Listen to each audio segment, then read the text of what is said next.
Hello दोस्तों, स्वागत है तमारो हमारी गुजराती कुकिंग चैनल में। आज हूँ बनावानी छूँ घरे पावभाजी।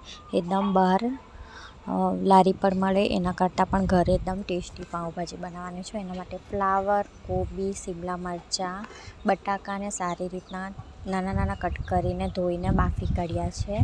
तो अहींया बफाई गया छे। कांदा अने टामेटा पण कापी लीधा छे। अहींया तेल गरम करी लीधुं छे। आपणे तेलमां नाखीशुं कांदा, झीणा झीणा कांदा बधा कापीने आपणे कांदा चीरवा उकळवाना छे। कांदा एकदम सारी रीतना चीरवाना छे। अहीं एकदम चढ़ी जाए त्यां सुधी आपणे कांदाने चीरवाना छे। अंदर नाखीशुं आपणे मीठुं तमे स्वाद अनुसार नाखी शको छो। अहीं मीठुं नाखीने परथी नाखीशुं आपणे टामेटा, कट करेला टामेटा अने कांदा नाखीने सारी रीतना चढ़ाववानुं छे।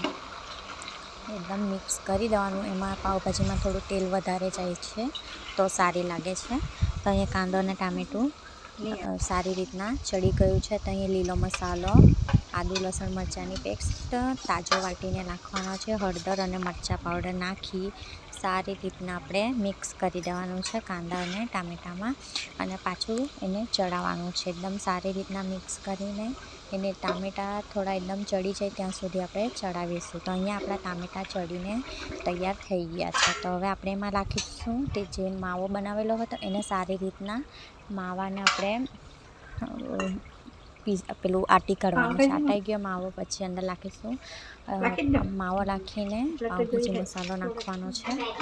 પાવભાજીનો મસાલો એડ કરીને માવો બધો એડ કરીને સારી રીતના આપણે અહીંયા થોડો થોડો નાખીને બધો માવો મિક્સ કરવાનો છે। અને આખું ગ્રેવીમાં માવો છે તે એકદમ સારી રીતના મિક્સ કરી દેવાનો છે। અને 5 થી 10 મિનિટ સુધી ઢાંકીને આપણે પાવભાજીને ચડાવવાની છે। થઈ જાય પછી ઉપરથી લીલો ધાણો એડ કરવાનો અને તૈયાર છે આપણી ટેસ્ટી પાવભાજી। કેવી બની અને અહીંયા સલાડ પણ તૈયાર છે। કેવી બની કોમેન્ટ કરીને જરૂરથી બતાવજો।